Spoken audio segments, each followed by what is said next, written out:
Hey, this is Paul, and I want to get into reaching out to prospects to convert them. This is a big deal for all of us, and there's a 1-2 punch when you're building in your practice. Maybe you have a coaching practice, maybe you're a Vistage chair, or a law firm. Doesn't matter. You've got to have a process to reach out and to convert, bring new clients in, and there's really is a 1-2 punch.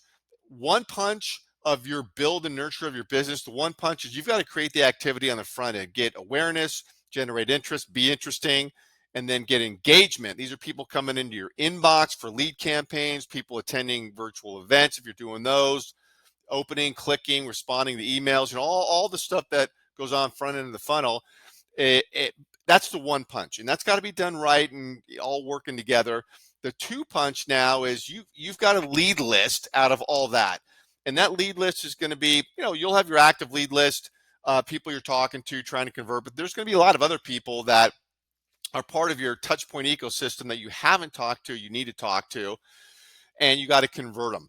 And, that's every lead list is like that. You've got all sorts of people in there, hot, warm, cold, lukewarm, freezing cold, et cetera, et cetera. We all get it. But you have this lead list, and now you've got to convert. This is the two punch, and you just have to make this part of your weekly identity. I was talking to somebody today, and we were making the analogy of working out and working on nutrition.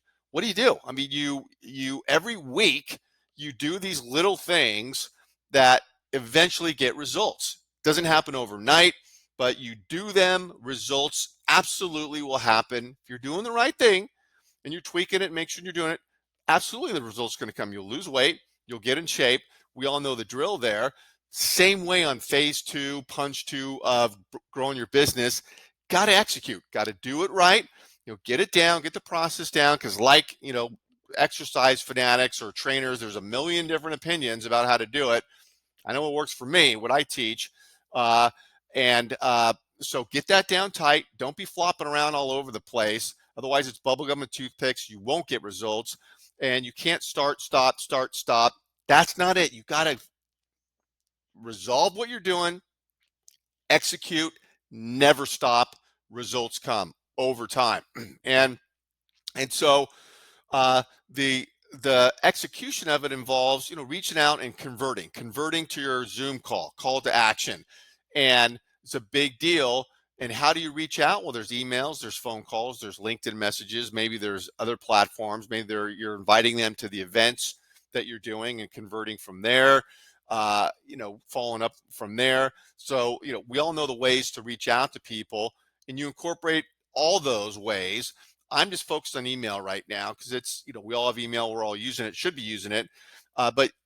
So this is the email construct of reaching out to your lead list to convert to a Zoom. And with email, you can just fall back on what everybody else does. Just send out a blah, blah email. Hey, let me pitch you. And, here's my calendar link.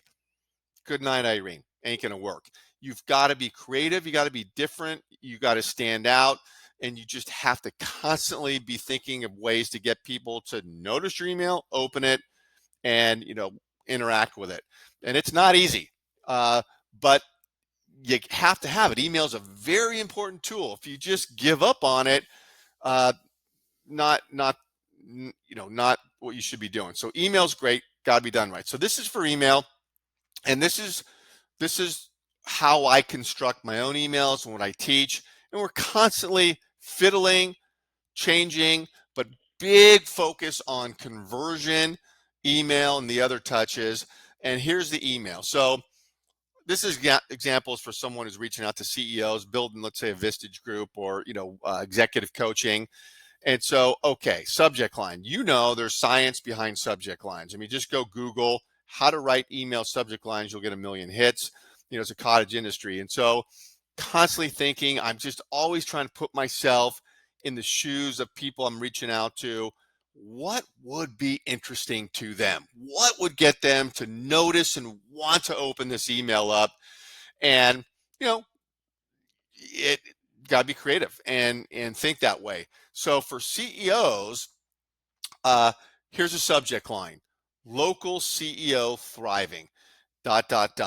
And the strategy behind that is you're reaching out to CEOs And there's a FOMO scenario there, fear of missing out, and they're always interested in other CEOs, especially in the area. They're always networking. They, tend to know each other in certain areas. Everyone knows what companies are crushing it and so forth.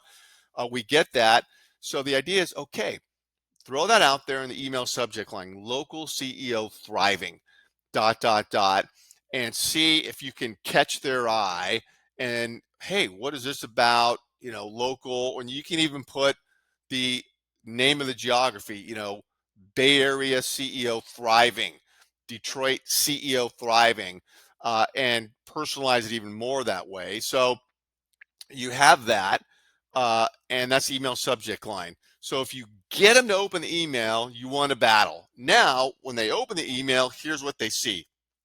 The very first thing in the email is a video, and that video is, if you're using something like BombBomb, which I use, video email tool, it's an animated GIF, and it has, you can show their LinkedIn profile, and then you, kind of like I'm doing now, actually I'm using BombBomb, and it's an animated GIF of 3 seconds of you moving and their LinkedIn profile. So what they see if they open the email is their LinkedIn profile, animated GIF, you talking, and your hope is again that they click on this 30 to 45-second video. It's a short video, and if they do, big time home run, because they hear your voice, they see you, they see you're articulate. Not everyone's going to listen to it, even if they open the email, but if they do, home run for you. So you have this video, and I teach how to do this and how to set it up and so forth. And the agenda for the video is to humanize it, make it relevant, and then use your call to action. By that, I mean, again, this is 30 to 45 seconds. It's not a 5-minute video. It's personalized for them. So they play the video, and you always mention their name. Something of, hi, Sally, great to be connected with you on LinkedIn. So mention their name up front, then you humanize it, your first statement. Find something about them other than business that they care about. You can find these things, on their LinkedIn profile. People have family photos, look at their content, see what they're posting. They'll have, nonprofits they're passionate about, they're working in, it's out there. Even Google them if they're a CEO. And the deal is, you got to do recon on these people before you reach out. This is a qualified lead, right? Because what you've done is you've blocked out time to do this, and you're executing on your outreach. And so you, let's say, carve out 10 people per week or whatever it is to reach out. These 10, they're from your lead list because you got them from your front end activities. Now make sure you do recon before you send this video, so you know who you're looking at.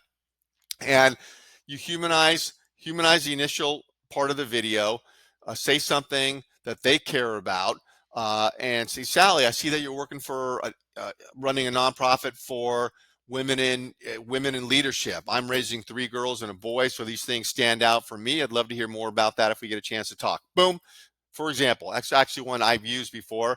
It's interesting to me. I do have 3 girls and a boy, and it stood out to me. So mention it. That took me just a few seconds. So you say something to humanize it, and then you go right into relevancy. Why you're reaching out? What's the business context? So you move into that. Hey, I see that you're an executive coach. I have some incredible partnerships with executive coaches. We're doing some really wonderful, mutually beneficial, things, or however you want to word that. I'm just kind of riffing right now, and be very, very much interested in understanding more about your business and so forth. So you go into something connection business wise there, where you're involved with, their niche, and, not a pitch. You don't want to make a sales pitch there. Not the time to pitch. You've got to build a relationship before you start pitching, but you do the relevancy, and then you go right in your call to action, and you say, and to make it easy on you, my calendar link is copied below, and you can find a time, or you can reply to this email and let me know what might work. Boom. So you're saying that agenda, and you always want to say, when you include your calendar link, don't just throw it out there and ask people to book, because that then puts the onus on them. But if you couch it as, hey, to make it easy on you, here's my link. And with calendar links, I use Calendly. You can even create a scenario where it'll paste the windows of times in the email, and they can just bing, click on a window of time that you're available over the next 2 weeks. Uh, but there's more to talk about there. I'm not going to go into all the detail there now, but even strategies and how you do that. So now you shot that video, boom, right below the video in the body of the email, short paragraph, essentially summarizing what you're saying in the video, where, in the writing, you're asking for the meeting, you're mentioning the things you mentioned in the video. In case they don't play the video, the content can stand on its own. And so that's what you're doing with the content there. And what you're mentioning in the video and also in the content, testimonial. Testimonials are huge. We all know this. Every legit website on the planet, what do they have on it? Testimonials.